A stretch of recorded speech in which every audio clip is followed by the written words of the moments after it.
Rihanna is worth over $1 billion. She built it with a beauty brand. And the playbook she used? It's literally 600 years old. Let me show you.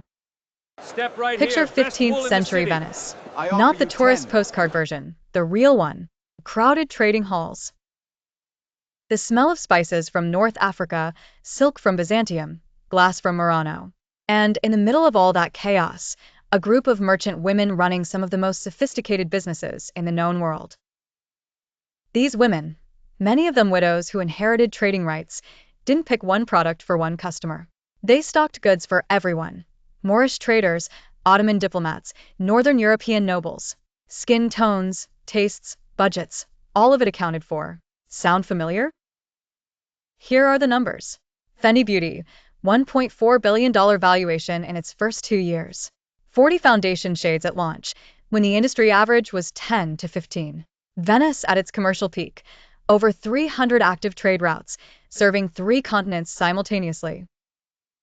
And historians estimate women managed or influenced roughly 50% of Venice's cosmetic trade, rosewater, pigments, lead-based face powder, the beauty industry. In 1450. Here's the concept: demand aggregation across underserved segments, which sounds complicated, but it isn't. It just means sell to the people everyone else is ignoring. Venice's merchant women understood that a multicultural trading empire created buyers with wildly different needs. So they diversified, not out of kindness but because it was the highest margin strategy available. Fenty did the exact same thing. Rihanna didn't launch a celebrity perfume. She launched a portfolio. 40 Shades wasn't a statement. It was a competitive moat. Within months, L'Oreal, Estée Lauder, every major brand scrambled to catch up. By then, Fenty already owned the loyalty of millions of first-time customers who had never felt seen by a beauty brand before. What did the Venetian merchants get right? Everything about reading demand across cultures. They built trust with suppliers across religious and ethnic lines at a time when most European traders refused to deal with Muslim or Jewish merchants. That openness was a direct competitive advantage. What did they get catastrophically wrong? Platform dependency. When Vasco da Gama opened a direct sea route to Asia in 1498, the entire Venetian trading model collapsed almost overnight.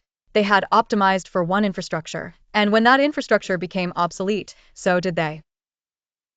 Fenty's equivalent risk? Founder dependency. The brand is Rihanna. If that equation ever breaks, the math gets complicated fast. Here's the lesson. The customers everyone else ignores are not a charity case. They are a mispriced asset. Every time an industry decides a segment isn't worth serving, it's leaving a first-mover advantage on the table for someone smarter. Venice's merchant women knew this in 1450.